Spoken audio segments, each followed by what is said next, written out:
Nothing says podcast like t-shirt. And I got a brand new t-shirt on of the Bill Sang Podcast. And as you can see, it says Bill Sang Podcast on the top, has our great country right underneath it, United States of America.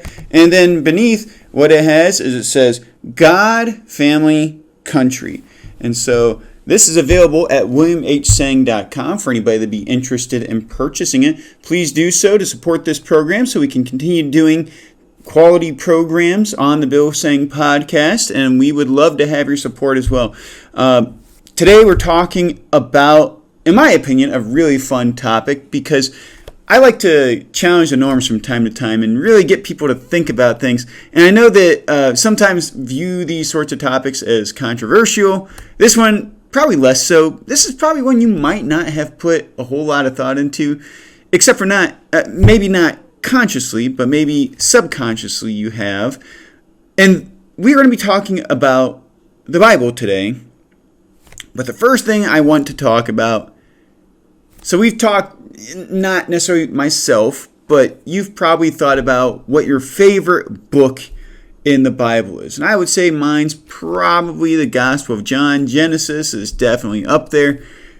And so it's more than likely one of those. Romans also is top 5 for sure.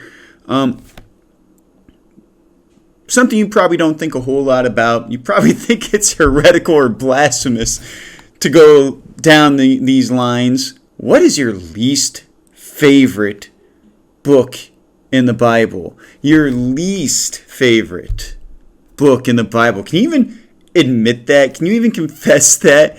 Which book of the Bible is your least favorite? I'm going to tell you mine in just one moment. Before I do, the reason why I like to do podcasts that revolve around God's Word, on theological topics, on the proof of God, proof of Jesus, and hopefully many more podcasts along those lines, if not just reiterating them from different angles, is because my goal in life is to help people to read, to understand, to know, to apply, and love God's Word. To help people to read, understand, know, apply, and love God's Word. That really is my life's goal. And I think that in order to do that, we have to have some transparency here. Some books in the Bible are not as easy of reads as others. And for me, my least favorite book in the Bible is 1 Chronicles. I know that amongst some of the more challenging books, some people might not cite a whole book. Like certain parts of Genesis have lots of genealogical records. The book of Job is a really tough read. Maybe you don't like books like, say, James, which to some people sounds more legalistic, more works-based. But and by the way, I know a lot of people would say maybe books like Leviticus or Numbers are tough reads for them, and I totally get as to why. Again, lots of genealogies, lots of details as far as building the tabernacle and these other things, sacrifices and so forth, that lots of times we don't think are very relevant for today. Funny thing is, I actually did a sermon series on the book of Leviticus. I've heard even pastors say, I don't know why Leviticus is in the Bible to begin with. Well, it's in the Bible because when you read through Leviticus, you very clearly see, if you understand the New Testament, you clearly see the symbolism of Jesus' sacrifice inside of the book of Leviticus. And lots of other things that are brought out inside of the New Testament are spoken about with the symbols provided in the book of Leviticus. And when I say symbols, these are rituals, these are sacrifices, and these are laws. And as a result, you're able to see Christ shining through those, which is why I actually love the book of Leviticus. I think it's an amazing book. But again, the book I struggle with the most is 1 Chronicles. And I decided to do something. I was wrestling with it. I was like, I was finishing up, I believe it was the book of John. I was reading the book of John. the Gospel of John, that is. And I was trying to determine what book should I read after this. I was thinking about Acts. I was thinking about another New Testament book. And I tried to think, what books don't I read a whole lot inside of the Bible? My mind was kind of going through, and then all of a sudden, I don't know if it was God or something else, but I was thinking First Chronicles. I don't like First Chronicles. I don't want to read First Chronicles. It's not going to be First Chronicles. Well, you know what I'm reading right now? First Chronicles.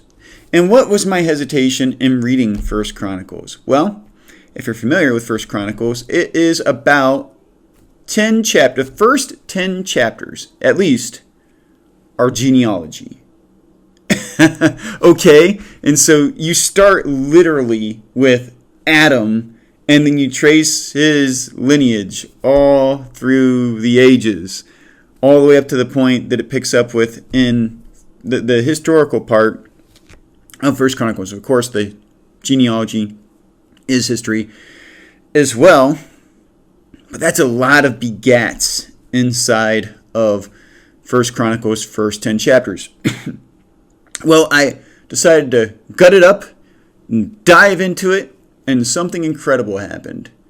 As I was reading First Chronicles, the first 10 chapters, within the first couple of chapters, I was just kind of like, okay, I've got to get through this. I just got to drudge it out and make it to the story portion where it talks about the story of King David, which is an awesome story. One of my favorite parts of the Bible is reading about King David and just the battles that he had, the trials that he had, the people that he encountered. David has an incredible story. I was like, just get through these first 10 chapters so you can make it to the good stuff. And all of a sudden it dawned on me, inside of First Chronicles, it wasn't purely genealogy, but every now and then it would get interrupted with little narratives, little tidbits in there about certain individuals. And I was amazed by this. It was like, wait a second. I don't know that these people are written about anywhere else in the Bible, and yet it is telling me about these lesser known people right now, and that is absolutely incredible. It would talk about people who had shortcomings. It would talk about people that had great achievements. It just gave you details about people that you never would have even guessed existed inside of the Bible. And I found it very fascinating. As I was going through the 12 tribes of Israel, I remember making it to, I think it was Naphtali, where all these other tribes of Israel, like it gave this long genealogical record. And Naphtali, it gave his first 3 sons, and then it just kaput, nothing. Doesn't talk about it at all after that. I'm like, whoa. And mind you, maybe this is showing my biblical ignorance here, but I was like, did something happen with Naphtali? What happened with Naphtali? Again, I think I might be butchering his name even. I don't have the 12 tribes of Israel memorized by heart per se. I do pretty good with it, but I don't have them memorized by heart necessarily. But I just remember there was one tribe of Israel that was like, what on earth happened to them? And it's really got my mind wondering as to why this genealogy of his was so short. So, what it kind of inspired me to do, reading these genealogies, is it inspired me to want to look more into the genealogical records. Now, I don't have just a depth of resources to be able to do this on the fly. I wish I did, and plus I do have the internet. I could try to research them on the internet. That's a little more difficult than we might think. Google is not a friend to Bible scholars, except for when you're looking up a Bible verse or something. Sometimes it can come in handy. Lots of times it kind of throws a curveball at you. Like when I tried to, I can't remember why, but I tried to look up, I think I heard contradictory information regarding Goliath's height, and I Googled it, how tall was Goliath, and it brought up a height like 7 feet tall or something like that, that was actually way off based on what the Bible actually says, and how that is ultimately interpreted.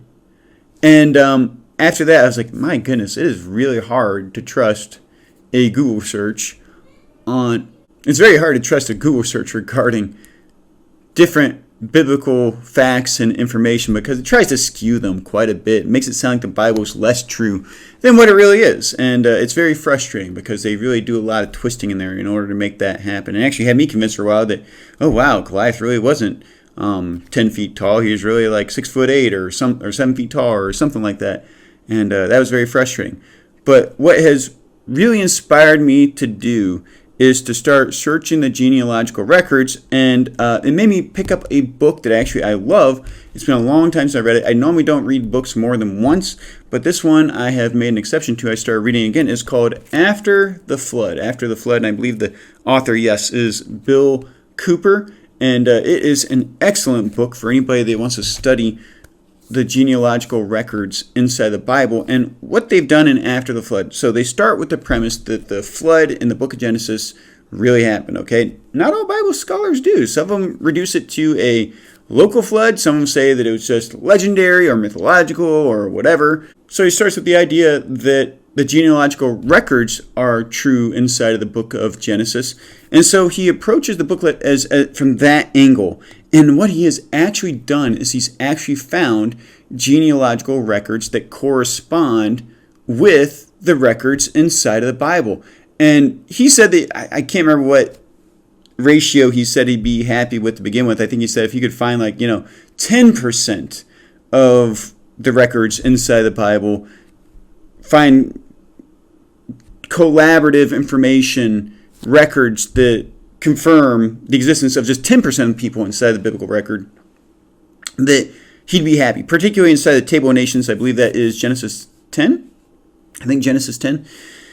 And he said that as he got researching it, it went from 10% to 15% to 25% to 50% to 75%. I think that he said he got all the way up to 95% accuracy in the biblical record, and that wasn't because it ended at 95%. It's because he was able to collaborate 95%, and he was still doing research. And so he probably confirmed just about every single name inside of the book of Genesis Table of Nations portion of the Bible. And it'd be really remarkable to be able to find the story of all these people. And there's a lot of names inside the genealogies. And After the Flood, just to give it a little bit of a shout out to it, it's an older book now, but After the Flood talks specifically about the bloodline of Japheth. And if you're unfamiliar, Noah had 3 sons, Shem, Ham, and Japheth. Japheth, well, first, Shem would be where you get the word Semitic from, meaning the Israelites, the Jewish people, the Shemites, so to speak, so people of that region. Ham would be the Hamites, of course, and that would include, oftentimes I think they include people that moved to Africa, the Egyptians, and I don't remember, maybe some people Middle Eastern descent. Not entirely certain on that.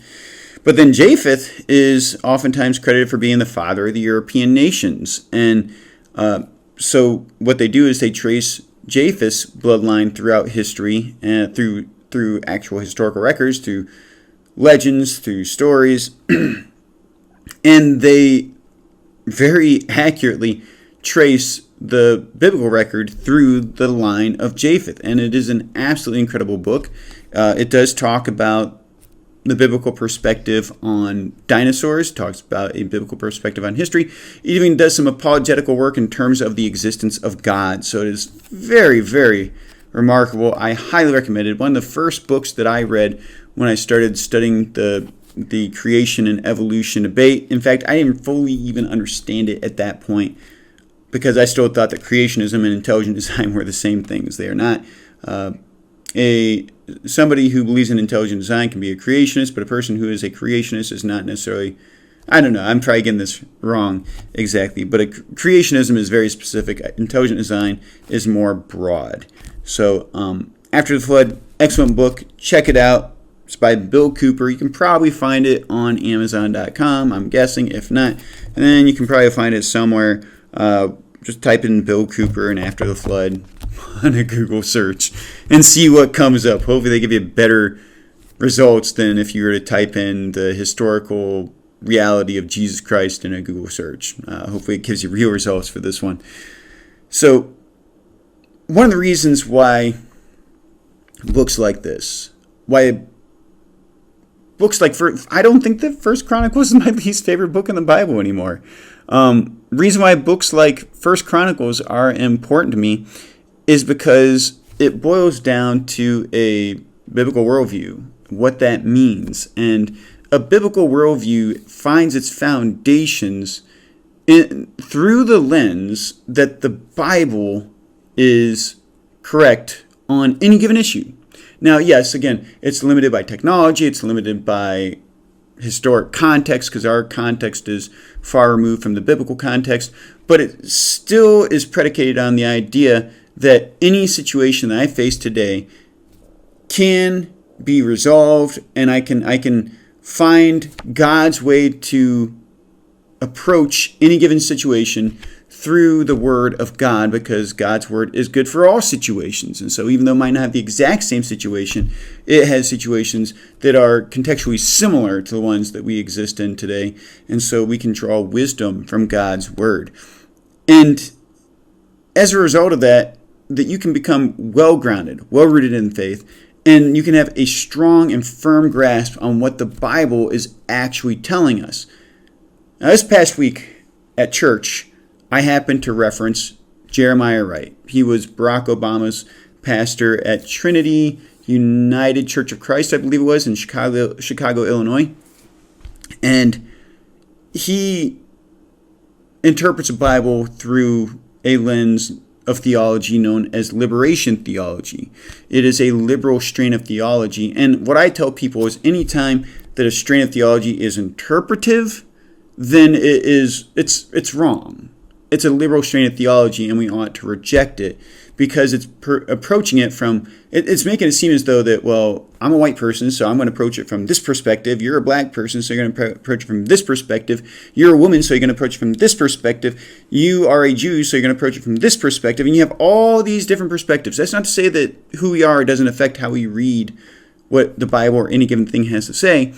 On the same token, we can all read and understand what the Bible says and be on the same page with it if we refuse to interpret it through our lenses, but instead read it for what it says and understand and believe it for what it says. Not saying that, okay, well, because I am a straight white male, this is how I'm going to interpret the Bible. And it's going to be different from the way that somebody who is not a straight white male reads and interprets the Bible. It should be read the same way by all people, understanding it not through what we want it to say, understanding it through what God wants it to say, understand what God intended it to say. And this past week, my cousin sent me a message on Facebook regarding a campaign called He Gets Us. Okay, it's the He Gets Us campaign. And he asked me what my opinions were on it. And so I took a moment, I looked up the He Gets Us campaign, and I watched an ad or two from it. And it's funny because it had very much a similar feel to that of The Chosen, in that it is trying to relate to the audience, to the viewer, the person listening to the message that it is conveying. But there's just something about it that just wasn't quite right. And the way that the first one kind of presented the message was that a long time ago that there was this man who was a rebel, and he recruited people, I can't remember, basically street people, to join him as his disciples to change the world. And they showed these images of gang members, these images of criminals, they showed all sorts of images of people on the street, and they kind of glorified that lifestyle. Now, I'm not trying to demean people in those situations, but some of the people I showed were really bad people. And what they tried to make it look like is that whether they tried this or not, it's how it looked. They made it look like that Jesus is just like these people. When the truth is that, so let me take it this direction. The Chosen did a similar tactic. It presented the disciples And it showed how you might be able to relate to a situation like, say, Peter, or you might be able to relate to a situation like Andrew, or John, or James, or Matthew, or Thomas, or other James, or Mary, or there are a couple other women characters, and I don't remember all their names. But Eden, I believe, is Peter's wife in that one. They show you their perspectives on life, and you might be able to relate to one of those characters. And then they have this just transcendent character walk onto the set, Jesus. And his character is nothing like, in one way he's just like them, but in another way he's nothing like them. And he has called them out of their lifestyle, regardless of what it was, to follow him so that he can transform their lives, so they could be transformative agents for the gospel's sake as well. Well, it was kind of making it seem like, and I had a good response to my cousin. I wish I had it written up and so I could just read to you my thoughts on it. But it really felt like that instead, what this video series was doing was not evangelizing. It was kind of trying to guilt Christians today into feeling bad about not giving in to more causes of social justice. In fact, when I looked up about what the goal of this campaign was, it mentioned about how people like Jesus, but they don't like Christians. They don't like his followers. But that's because, my opinion, and by the way, my opinion is proven to be 100% right all the time, but that's just my opinion. My opinion is that you can make, because Jesus walked the earth, he's seated at the right hand of God, that we don't physically see him right now. We don't audibly hear his teachings right now. We can make Jesus to be whoever we want him to be. And that's why people like Jesus, because they can make him into whatever they want him to be. But Jesus' intentions were to put the Holy Spirit inside of us, inside of those who believe in him, to carry on his ministry on earth. So his ministry never ended. It is carried on through the church. And the Holy Spirit brings conviction to people. Why does the world not like Christians? Because of the conviction that Christians bring upon the world. They say it's because of hypocrisy and so forth. Yes, there is hypocrisy and so forth. We are humans. We are not Jesus, and therefore we do fall short. But I think that to condemn Christians over that is more of a reflection on culture and the guilt shared inside the culture than what it is on the church as a whole. Again, I do happen to want to refresh you that only 6% of the church, by the way, has a biblical worldview. So who's being a hypocrite and who is just being a poser? I would say that probably the majority of the church is just being a poser. Anyway, this ad campaign kind of ran with this idea that the world likes Jesus, but not Christians. And then it also wanted, my feel on it all was that it was trying to woo Christian conservatives over to a more social justice framework of Christianity. And I feel that's very deceptive because we are reading the Screw Tape letters this weekend as well. And this week it happened to talk about how the devil, how Screw Tape in this instance, does not want Christians to focus on their faith and bring their faith into politics, but rather to use their faith to accomplish some sort of an agenda. And that agenda could be something as simple as social justice. And social justice is kind of a silly concept. It's kind of a childish concept.